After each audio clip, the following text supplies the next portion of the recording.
ठीक है, अब चलते हैं रमेश जी के पास। राजनीतिक समीक्षक हैं, दोनों पार्टियों को हमने सुन लिया। रमेश जी आपके पास आते हैं। देखिए जो जिस तरीके से शिक्षक दिवस के मौके पर तेज प्रताप ने एक नए छात्र संगठन की घोषणा की और खुद को उसका अध्यक्ष बनाया, क्योंकि वो माननीय विधायक हैं लेकिन संगठन में कोई बड़ा पद उनके पास नहीं है।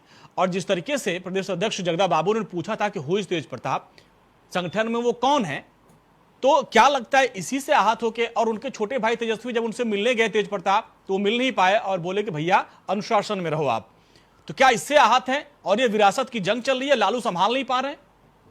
रमेश जी देखिए अंजनी भाई, मुझे लग रहा है जो विरासत आपने शब्द का इस्तेमाल करा है, समोवेश स्थिति वैसी है, विरासत की लड़ाई है, इसमें ज्यादा कुछ नहीं है। अच्छा, अब ये पिताओं वाली राजनीति नहीं रही, ये पुत्रों वाली राजनीति रही। पुत्रों की राजनीति अनुकंपा पे के आधार पे मिली हुई है, जिनको कुछ करना नहीं पड़ा, मेहनत नहीं करनी पड़ी, उनको विरासत में मिल गई है। अब इनको पता नहीं ना जमीन पे राजनीति कैसी की जाती है, लालू यादव ने कैसी करी है, राबड़ी देवी ने किस तरह की राजनीति करी है और कितने पापड़ बेलने के बाद वो आज यहाँ तक पहुंचे हैं। इन सबको करा कराए यहाँ पे मिल गया। अब सबसे बड़ी बात है, जिस तरीके से ये तेज प्रताप ने ये बना के छात्र संगठन जो थूथू उन्होंने पार्टी की करवा दी है, नेताओं की करवा दी, अपने लोगों की करवा दी, अपने माँ बाप की करवा दी, वो इनको समेटे नहीं समेट रहा है। अभी पैनल में जो बैठे हुए थे उनके प्रवक्ता वो कह रहे थे कि इंडिया वॉइस उस पर चर्चा क्यों कर रहा है। अरे भाई क्यों ना करे चर्चा इंडिया वॉइस, पूरे सोशल मीडिया पे थूथू हो रही है, चैनलों पे चीजें चल रही है, आप उनको समेटो।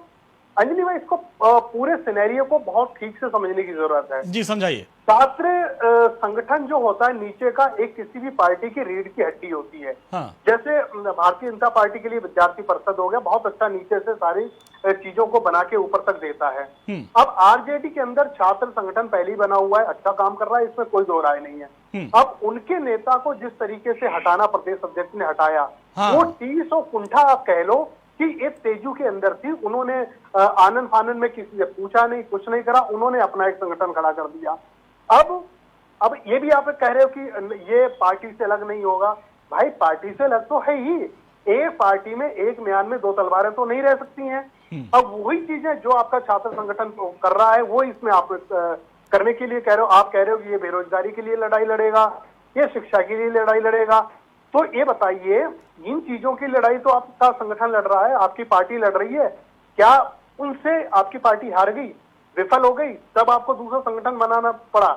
मुझे लग रहा है विपक्ष को, दूसरी पार्टियों को ये बैठे बैठाए इतना बड़ा मुद्दा दे दिया है, विशेष तौर पे मैं तो ये कहूंगा हंसने का मुद्दा दे दिया, हास्यास्पद ऐसी स्थिति बना दी है जो इनके नेताओं को जवाब देते वो नहीं बन पा रहा। ये तो नेता है, बड़ी पार्टी के परिवार से आते हैं, सपूत्र हैं इनके। अगर अंजनी भाई, अगर हमारे परिवार में कोई इस तरह का छोटा भाई या बड़ा भाई, कोई बिगड़ैल भाई होता जो इस तरह की हरकत करता, तो पड़ोसी हमें पता है क्या कहते कि इनका कुछ दिमागी कुछ पुर्जा हटा हुआ है, इनको किसी पागल अस्पताल में ले जाओ या किसी डॉक्टर के पास ले जाओ, वहां इलाज करवाते। ये हमारे आपके लिए आइडियोलॉजी होती। लेकिन बड़े नेता हैं, बड़े नेता के पार्टी के सपूत्र हैं, उनके लिए कुछ नहीं कहा जा सकता।